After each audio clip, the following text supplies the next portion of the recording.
Richard R.C. Thompson, United States Marine Corps, one tour, Desert Storm. Shannon Linnell Pahi. The branch of service which I served in was the Army for 12 years. My name is Kent Ojon. I served in 3 branches, Marine Corps, Air Force, and Army. My name is Gina Ruggiero, and I served in the United States Air Force. Originally, I was interested in the National Guard, the Army National Guard, but the National Guard recruiter never returned my phone call. I went downtown San Diego and spoke to an Air Force recruiter.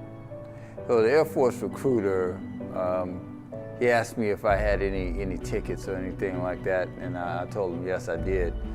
And he was like, nope, no, I'm sorry, we can't take you. And he said, well, next door is a Marine Corps recruiter, and they'll take anybody, you know. So. The way in which I ended up in the military was off a buddy program. I actually had a best friend that I played basketball with in high school, and she was really gung-ho, wanting to join, I believe it was the Air Force to begin with. She wanted to fly planes, you know, and then when she realized it wasn't just that easy, the recruiter kind of, you know, changed her mind to join the Army, and so I kind of just followed up behind her to do the same thing. I went in to the Air Force as a airplane mechanic, KC-10 crew chief. I was the only female crew chief. I graduated top 1% in airframe and power plant, so the guys were a little, you know how that is, guys, right?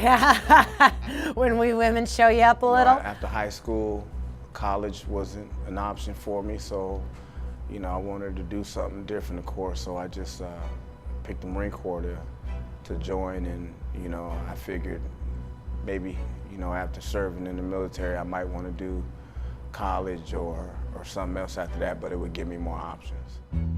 I've had a suicide attempt, 2010, 2011. I flatlined for 15 minutes and was revived at the Phoenix VA Hospital by Dr. Mitchell.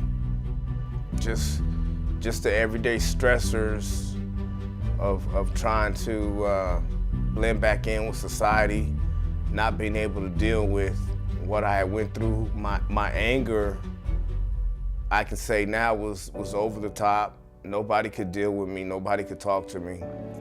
It was a failure every day. You know, every time I talk about it, it takes me back to that moment. I just got to the point to where I thought everybody around me would be better off without me. So I kind of actually planned it ahead of time and started pushing people away from me. I told myself it would make it easier for them come time of my funeral. It's not a video game, it's not a TV show. You know, you could have people play a video game, look at posts on Facebook, and they could deal with it. But until you see death and smell it over and over again, and then have the thought that you're not gonna come back, or knowing that one of your brothers is not coming home, like in the case with us, Lance Corporal Anthony Stewart, you know, it rocks you. So my girlfriend and I went out that night. We came back to the dorm, and you know, all the guys are hanging out in the pool area. And so somebody handed me a beer, and I took a couple sips, and then it was funhouse, torture, gang rape for 2 days.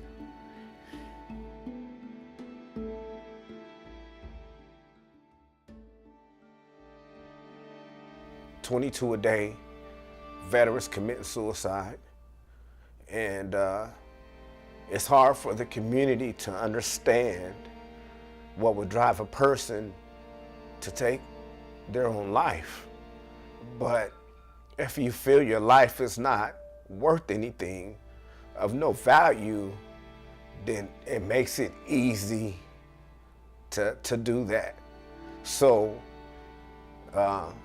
me volunteering with veterans right now at US Vets in Phoenix, me doing live videos and Instagram and talking to people that's giving me purpose. I have to keep going. I have a son, he's 21, and I feel like even though he's an adult, I still have to set an example for him.